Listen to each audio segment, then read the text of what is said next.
آج کل ایک بہت بڑا فتنہ ہے انکار حدیث کا. آج کل سبحان اللہ یہ فتنہ بہت زیادہ سر چڑھ کر بول رہا ہے، اور اس کا سب سے زیادہ جو وکٹم بن رہے ہیں وہ قرآن و سنت پہ چلنے والے ہمارے نوجوان بن رہے ہیں. قرآن و سنت پہ چلنے والے نوجوان. تعجب تو یہ ہے کیونکہ ان کو قرآن و سنت کے نام پہ ہی بھٹکایا جاتا ہے. ان کو اتنا زیادہ اسمارٹ بنا دیا جاتا ہے کہ حدیث کی سنت، حدیث کی حیثیت اور سنت کی حیثیت ان کی نگاہوں میں مشکوک ہو جاتی ہے، اور اتنا آگے بڑھا دیتے ہیں کہ وہ پوری حدیثوں کے مجموعے کو شک کی نگاہ سے دیکھنے لگتے ہیں. ایسے فتنوں سے دور رہنا چاہیے. ہاں، وہ شخص ان کا مقابلہ کرے جس کے پاس علم ہو، جس کے پاس ان کے شبہات، ان کے ڈاؤٹس کو دور کرنے کا ملکہ ہو. اگر یہ نہیں ہے، کچے ہیں، تو ان سے بحث کرنے نہ جائیں. بجائے اس کے کہ ان کو چھوڑا سکیں، ہم خود اس جال میں پھنس جائیں گے. اسی لیے سبحان اللہ آپ دیکھیں سلف صالحین کے ہاں امام مالک رحمہ اللہ کے پاس ایک شخص آیا اور اس نے کہا کہ میں آپ سے ڈیبیٹ کرنا چاہتا ہوں، بحث کرنا چاہتا ہوں.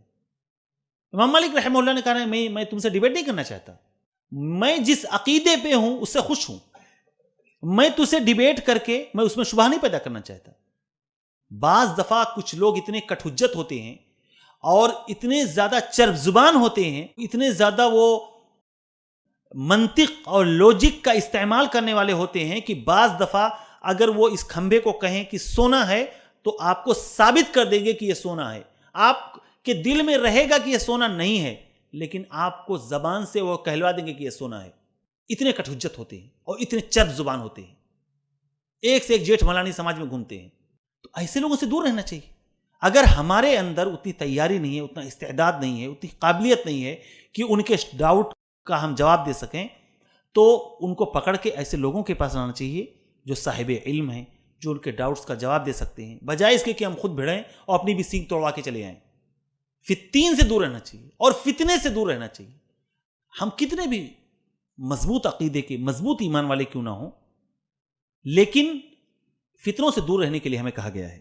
اللہ کے نبی صلی اللہ علیہ وسلم نے جانتے ہیں دجال کے بارے میں کہا ہے کہ دجال کے بارے میں جب سننا تو اس سے دور رہنا. یہ نہیں کہ چلو دیکھ کے آتے ہیں کون ہے، کیا کرتا ہے، کیسا جگلنگ دکھاتا ہے، کیسا مداری ہے، کیسے مارتا اور جلاتا ہے.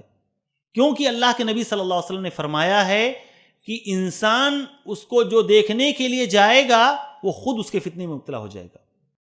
بعض دفعہ کہیں فحاشی اور برائی بیچز پہ جہاں پہ ننگا پن ہوتا ہے، بے حیائی ہوتی ہے، وہاں انسان جاتا ہے، اس کی نیت بری نہیں ہوتی ہے، صرف تفریح کے لیے جاتا ہے.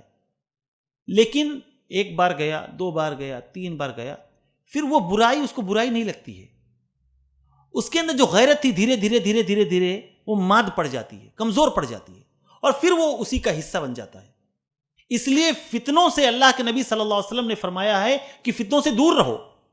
اپنے آپ کو ٹیسٹ نہ کرو کہ کہیں بے حیائی کی محفل جمی ہے، کہیں پہ برائی کی مجلس جمی ہے تو وہاں پر نصیحت کرنے کے لیے یا وعظ کرنے کے لیے انسان نہ جائے. وہ وعظ و نصیحت کی محفل نہیں ہے، نصیحت بعد میں کرنا. ہو سکتا ہے انسان وہاں جائے اور خود فتنے کا شکار ہو جائے. اسی لیے اللہ کے نبی صلی اللہ علیہ وسلم نے فرمایا ہے کہ فتنوں کے موقعوں پر جو شخص سویا ہوا ہوتا ہے وہ لیٹنے والے کے مقابلے میں بہتر ہوتا ہے. جو سویا ہوا ہے اس کو کچھ نہیں پتا ہوتا کیا ہو رہا ہے، کون سا فتنہ سماج میں پنپ رہا ہے. اور جو جاگا ہوا ہے وہ بیٹھنے والے کے مقابلے میں بہتر ہوتا ہے، کیونکہ لیٹا ہوا ہے تو اس کو کم نظر آتی ہے برائی، لیکن جو بیٹھا ہوا ہے اس کو زیادہ برائی نظر آتی ہے، اور وہ زیادہ آسانی کے ساتھ چل کے جا سکتا ہے برائی کی طرف. اور اللہ کے نبی نے فرمایا جو بیٹھا ہوا ہے وہ کھڑے ہونے والے کے مقابلے میں بہتر ہوگا. جب فتنے عام ہوں گے تو ایسے موقع پر جو بیٹھا ہوگا وہ کھڑے ہونے والے کے مقابلے میں زیادہ بہتر ہوگا. مثال کے طور پر ہمارے گھر میں باڑی لگی ہوئی، ونڈو لگا ہوا ہے، میں ادھر بیٹھا ہوا ہوں اور میرا ایک بھائی کھڑا ہوا ہے. کھڑے ہونے والے کو زیادہ روڈ پہ کیا کچھ ہو رہا ہے اس کو زیادہ نظر آ رہا ہے میرے مقابلے میں کچھ نہیں دیکھ پا رہا ہوں. لیکن وہ جو باڑی پہ کھڑا ہوا وہ زیادہ دیکھ رہا ہے، اور جو کھڑا ہے وہ چلنے والے کے مقابلے میں بہتر ہوگا، اور جو چلنے والا ہوگا وہ دوڑنے والے کے مقابلے میں بہتر ہوگا، اور جو دوڑنے والا ہوگا وہ اس شخص سے بہتر ہوگا جو اس فتنے کے درمیان ہوگا. اس لیے دینی بھائیوں، ایسے موقعوں پر جبکہ فتنے چاروں طرف سے ہمارے گھروں کے اندر گھسے چلے آ رہے ہیں،